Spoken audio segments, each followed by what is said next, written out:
लक्ष्मी निवास मालिकेच्या येणाऱ्या पुढील भागात आपल्याला असं पाहायला मिळत आहे की आता आजीला पश्चाताप होतोय की आपण भावनाशी खूप वाईट वागलो, तरी सुद्धा तिने आपली बाजू घेतलेली आहे. त्याच्यामुळे ती निलांबरीला म्हणते की आपण जे आता काही या मॅडमला धडा शिकवायला जे काही प्लॅनिंग केलं होतं ते सगळं रद्द करून टाक. आणि हे ऐकल्यावर मात्र निलांबरीला प्रचंड वाईट वाटत असतं, कारण की आता आजीसुद्धा भावनाची साईड घेत आहे आणि तिच्याशी चांगलं वागत आहे. पण आता निलांबरीची पुढची केळी काय असणार आहे हे पाहणं खूप रंजक ठरेल.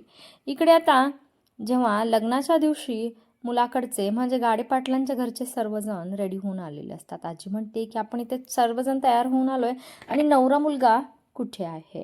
इकडे सिंचना सुद्धा फोनवर हरीशला हेच सांगत असते की अरे भावनाताई पार्लरमध्ये नाही आहे. म्हणजे नवरा नवरी गायब झालेले असतात आणि आता नवरा नवरीला नेमकं कुणी बरं गायब केलं असेल आणि त्यांच्यावर नवीन कोणतं संकट कोसळलं असेल हे पाहणं रंजक ठरेल.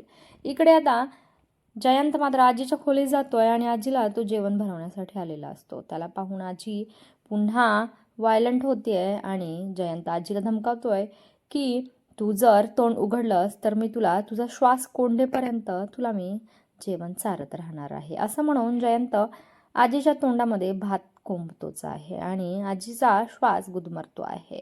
आणि हा सगळा प्रकार पाहून श्रीनिवासला खूप मोठा धक्का बसतो आहे. काय आता श्रीनिवास जयंतला ह्या सगळ्या धक्कादायक प्रकाराचा जाब विचारेल का आणि जयंतची उत्तर काय असतील हे पाहणं सुद्धा रंजक